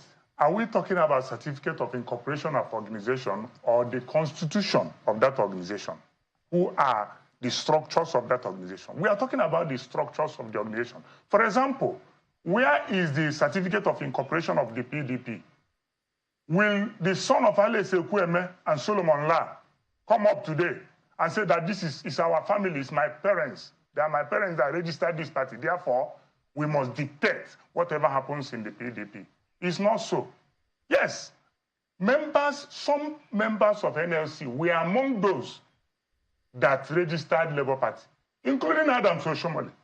Is Adam Soshomole a member of Labour Party today? No, because Labour Party is a political party of its own. If I give birth to a child, Mope, for instance, and that child turns 18 in Nigeria instant, because that's not how it is every other place, and that child turns 18 and decides to get married at 25, as his father, do I have the sole command on the way that child should live his life?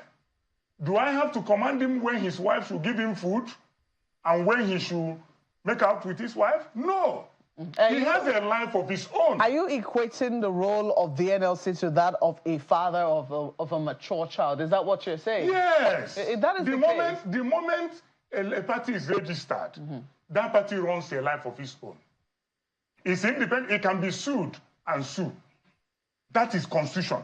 When we are making this argument, it's important we look at even the act that established NLC, the Trade Unions Act. Does it permit NLC to be doing what they are doing today? No. NLC established political commissions to do what? To liaise with all the political parties we have in Nigeria, to share ideas, then engage them on the issue of policies that will affect Nigerian workers alone.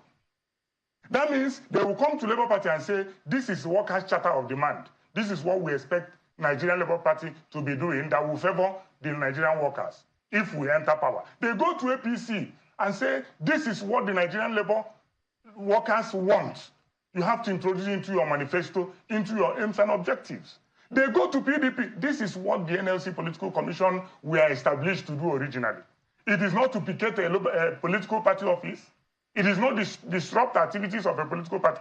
Okay, if you say that a group has been set up, it is not the first time.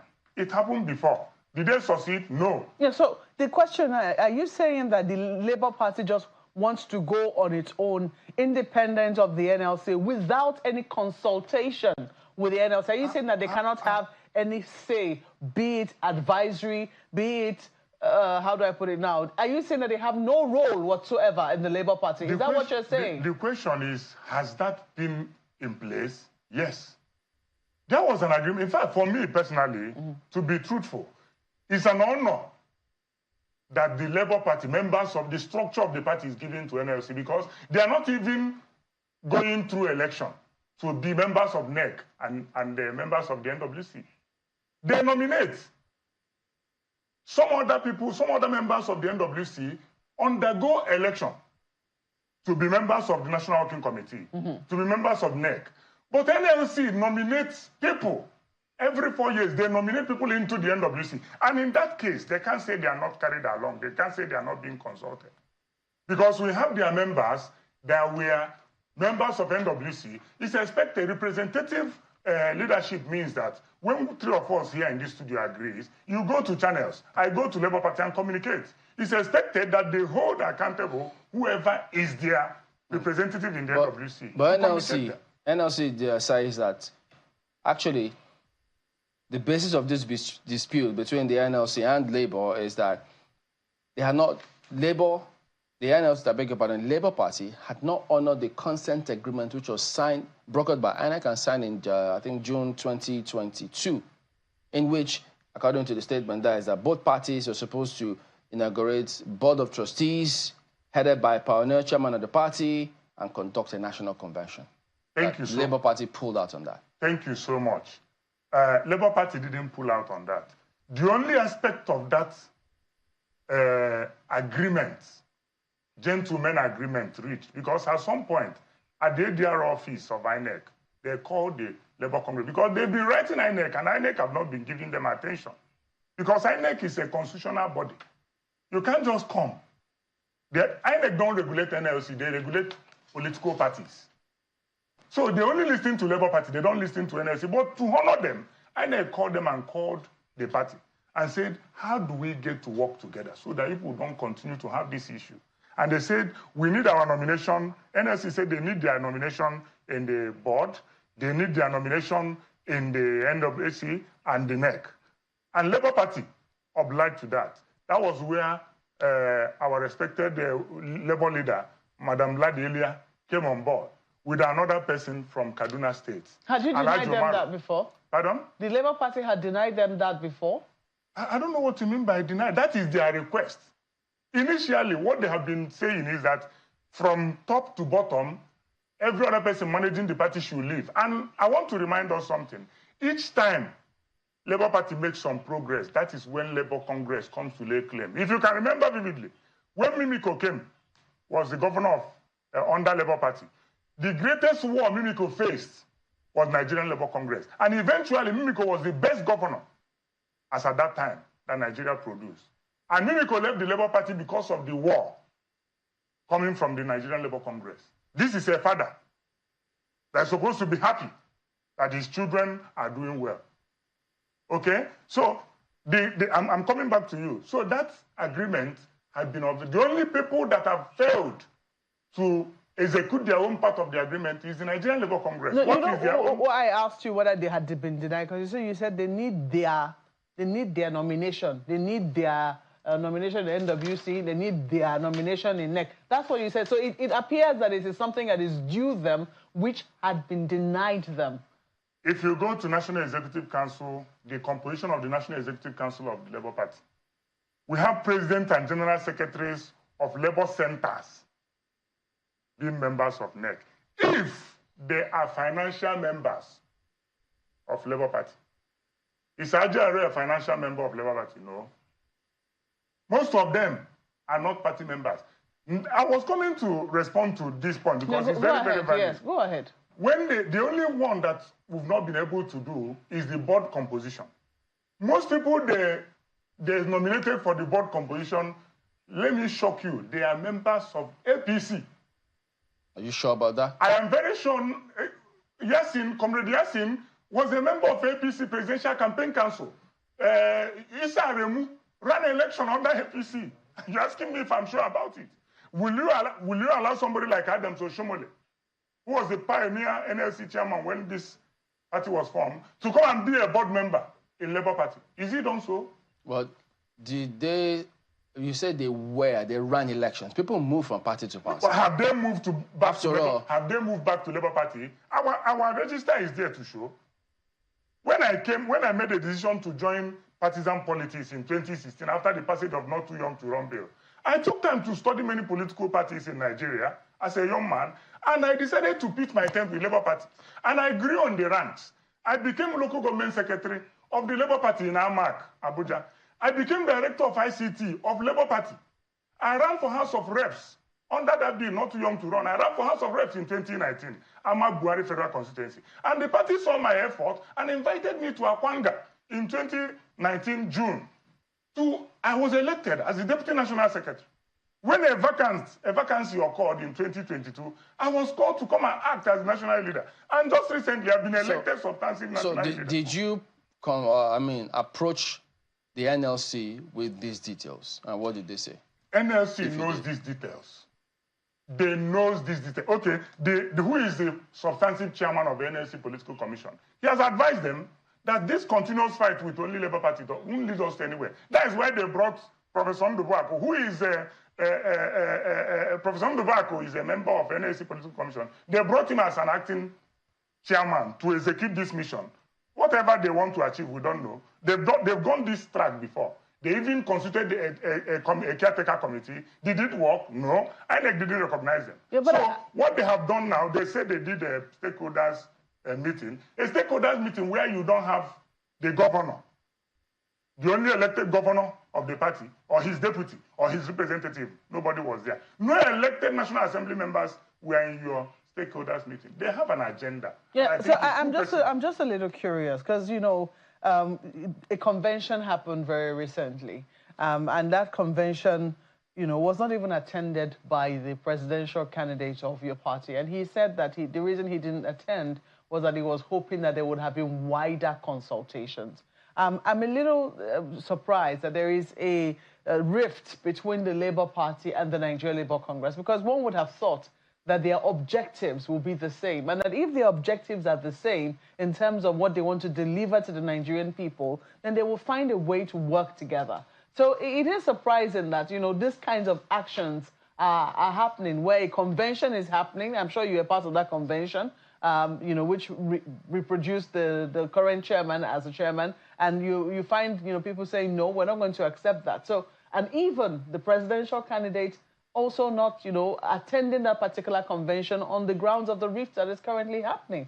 The presidential candidate have never said to anywhere that he didn't attend the convention because of the rift between Nigerian Labour Congress and Labour Party.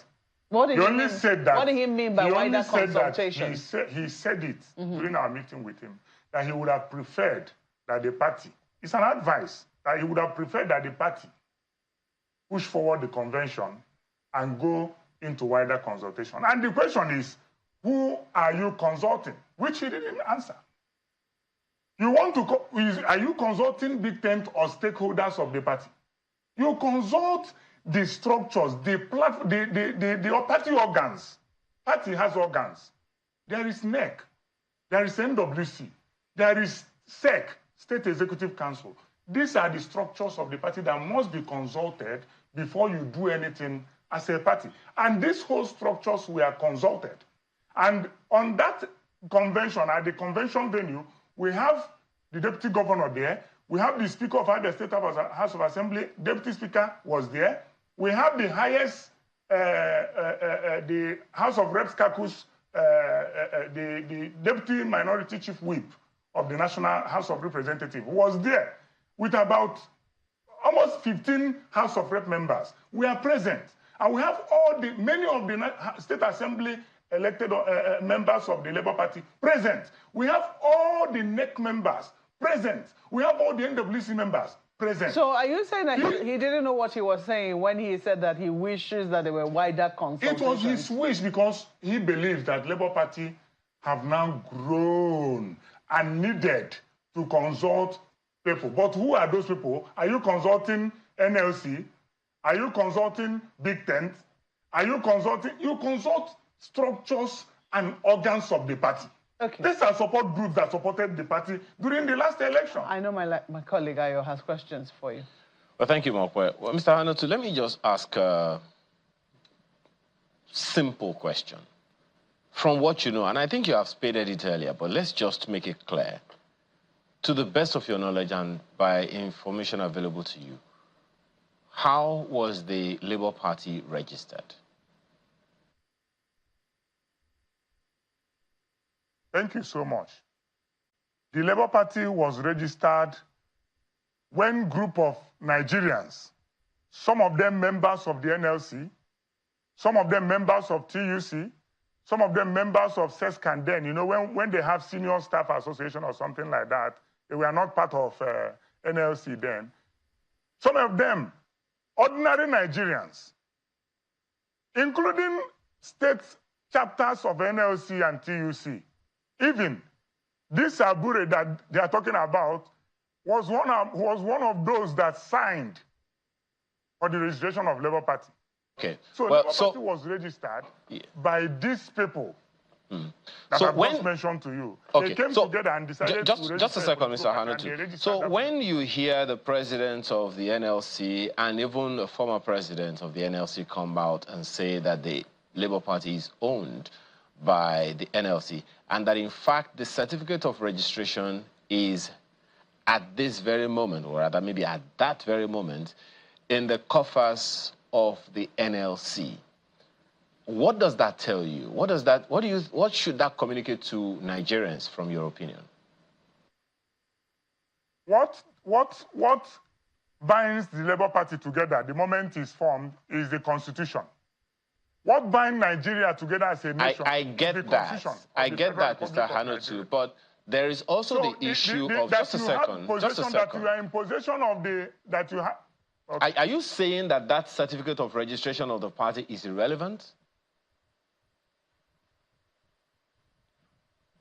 What do we need the certificate of incorporation for? Is INEC demanding for it?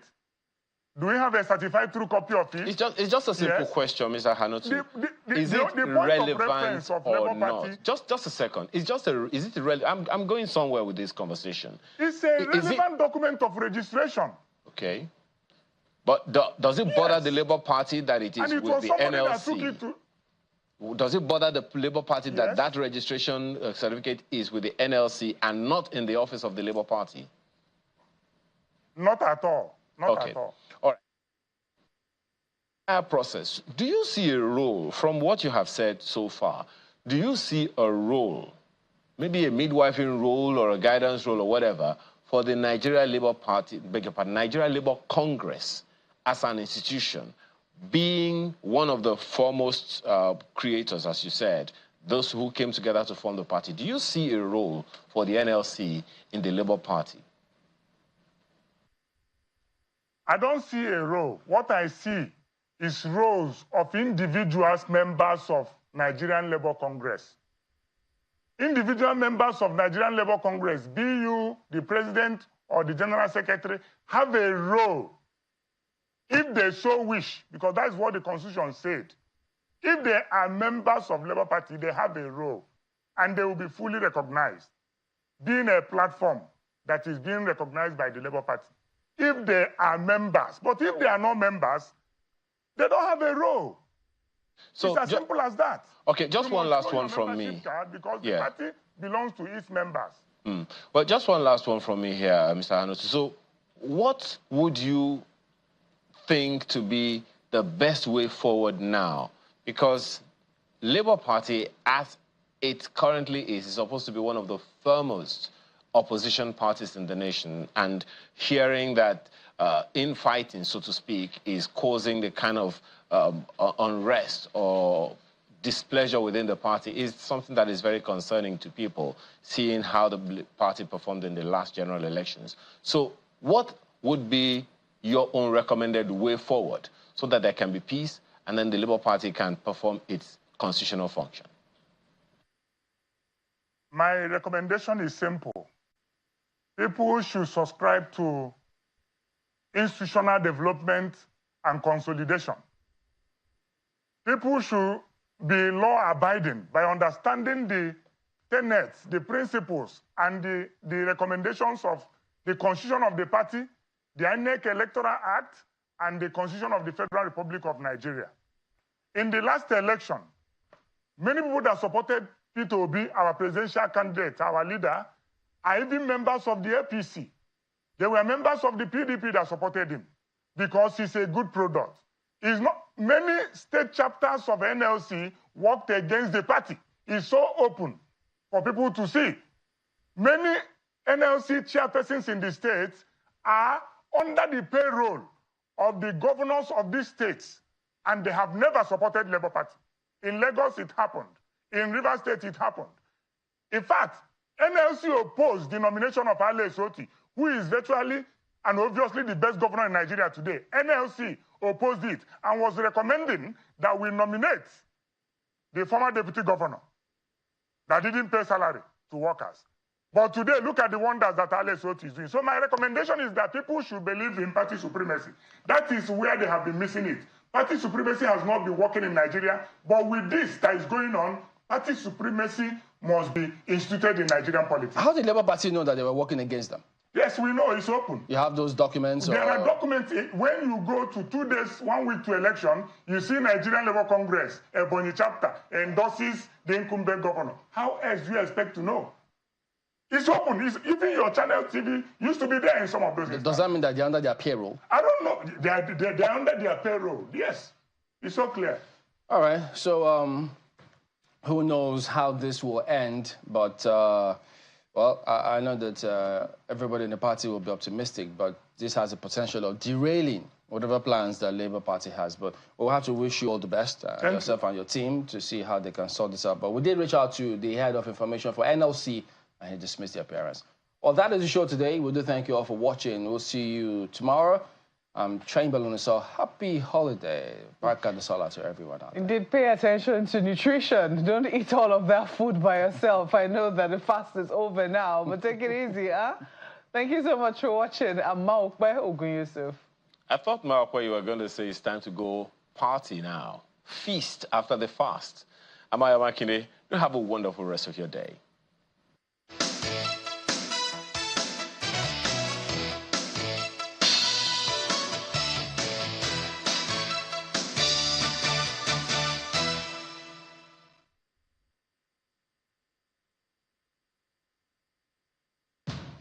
Big tech wasn't really here. What have they seen in the past 10 years, which is making all of them want to put their HQ here? If you're a business that sees itself going global, we'll definitely need some sort of like boosts. We need to tap into those existing networks that these big tech companies do provide. Is there a downside to big investment in Africa? Okay.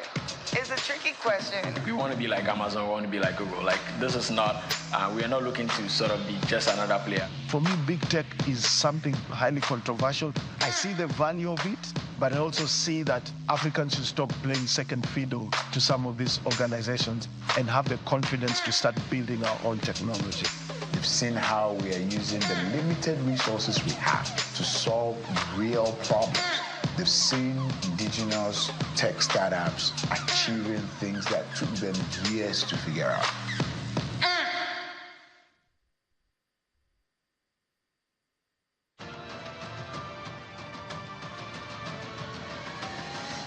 I'm Ifeoma Williams, your guide on this transformative journey.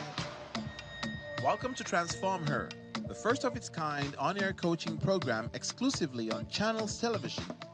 I define a product as that perfect thing that people are ready to part with their money for. In a male-dominated environment, being required to uphold a position of leadership. The good, the bad, the ugly, they all pull together to make you this woman and this person that you can be. Join us in shaping the future of African female leadership as we provide practical resources for entrepreneurs and aspiring C-suite leaders. Every Wednesday at 4:30 p.m. West African time, we bring you expert interviews, transformative coaching, and the tools you need for exponential personal and professional growth. Transform Her, because it's time to unlock your potential and lead with purpose. It's a fast beat, unpredictable and full of surprises. The unforgettable moments, unprecedented passion, the victories and defeats in the world of sports makes it engaging. Fasten your seatbelts as we take you through every update in the news and on our shows. We define the moments of true sports. Join us.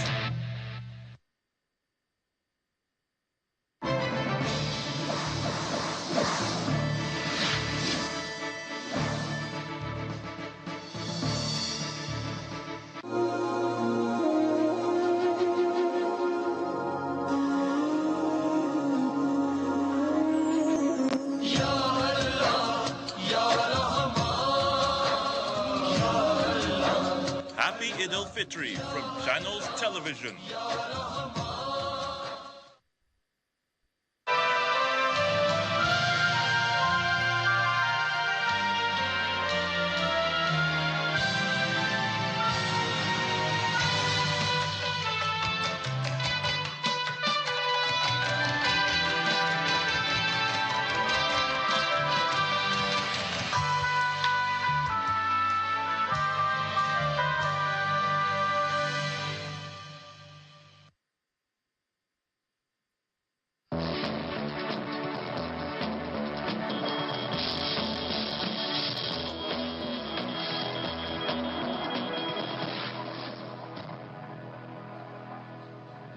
Hello and welcome to News Track on Channels Television. I'm Anne Nwawado. Our top stories this hour.